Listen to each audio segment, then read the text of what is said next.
बेटा, इस तरह मायके मत आया करो, मेरी बहू को तकलीफ़ हो जाती है। डोर बेल बजते ही जैसे सपना ने दरवाज़ा खोला, मिष्टी सामने खड़ी थी। अरे वाह दीदी, आप अंदर आइए दीदी। और सपना सामने से हट गई।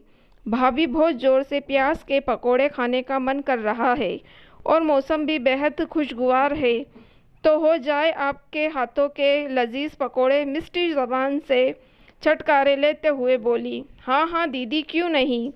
आप मम्मी के पास बैठिए चलकर, मैं अभी चाय पकोड़ा बनाकर लाती हूँ। सपना स्वभाव के अनुसार मुस्कुराते हुए बोली, तुम आज फिर आ गई।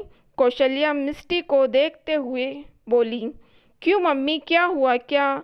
जब मेरा मन करे तो मैं मायके भी नहीं आ सकती क्या? मिष्टी ने कौशल्या को घूरते हुए पूछा।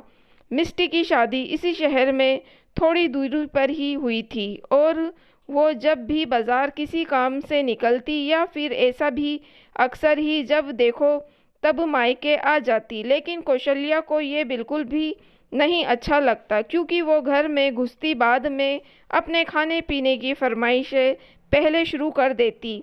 अब सपना थकी है या उसकी तबीयत नहीं ठीक है या इस बात से उसको कोई सरोकार नहीं रहता और वो बिना मुंह से कुछ भी बोले मिष्टी की फरमाइश पूरी करने में लग जाती। बस इसलिए उसको सामने देखकर कौशल्या थोड़ा विचलित हो गई। हाँ, आ तो सकती हो, लेकिन रोज़ रोज़ इस तरह से नहीं। तुम्हारे आने से मेरी बहू को तकलीफ़ हो जाती है। कौशल्या निर्विकार भाव से बोली, क्यों मम्मी, भाभी ने कुछ कहा है आपसे? मिष्टी ने चौंकते हुए पूछा। वो क्यों कहे या ना कहे तो क्या मैं उसकी तकलीफ़ समझती नहीं? मैं तो थायराइड्स की दर्द की वजह से बिल्कुल भी उठ बैठ नहीं पाती, तो सारा काम उस बेचारी के कंधों पर ही रहता है। अभी अभी वो बेचारी बस रसोई समेट कर खाली हुई थी और तुमने आते ही उसे फिर से रसोई में जुटा दिया। कौशल्या शिकायती लहजे में बोली, तो क्या हुआ मम्मी, आखिर वो मेरी भाभी है, मेरा पूरा उनके ऊपर हक है। मिष्टी बेफिक्री से बोली, इसके लिए तो भाभी है, तो जाकर रसोई में उसका थोड़ा हाथ बांटा दिया करो, या फिर जिस रास्ते से आती हो तो उस रास्ते में चुन्नू हलवाई की दुकान से कभी खस्ता कचौरी या समोसे या कुछ मीठा ही ले आया करो और उसको भी महसूस हो कि तुम उसकी ननद हो और उसकी फिक्र करती हो। कौशल्या ने सपाट शब्दों में मिष्टी को समझाया। मम्मी, आप अनोखी माँ होंगी, जो उनको अपनी बेटी का घर आना अच्छा नहीं लगता होगा। मिष्टी रुष्ट होकर बोली। मिष्टी अनोखी नहीं, लेकिन समझदार सास। इस तरह से रोज़ रोज़ बेटी आकर उसकी भाभी को परेशान करेगी तो किसी समझदार सास को अच्छा नहीं लगेगा। कौशल्या ये सब अभी कह रही थी कि तभी सपना चाय पकोड़े लेकर आ गई। क्या मम्मी जी, आप भी दीदी के पीछे पड़ गईं?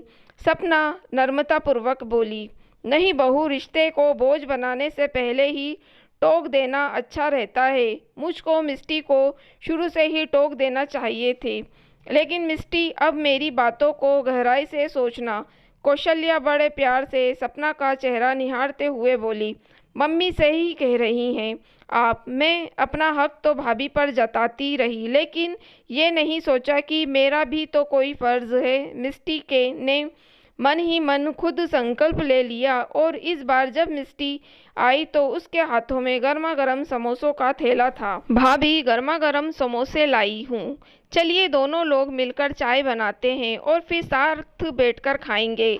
अंदर बैठी कौशल्या मिष्टी की बात सुनकर मन ही मन मुस्कुरा रही थी। दोस्तों, अगर आपको कहानी पसंद आई हो तो प्लीज़ आप मेरे चैनल को सब्सक्राइब ज़रूर कीजिएगा और मेरी वीडियो को लाइक और शेयर भी ज़रूर कीजिएगा। Thank you for watching.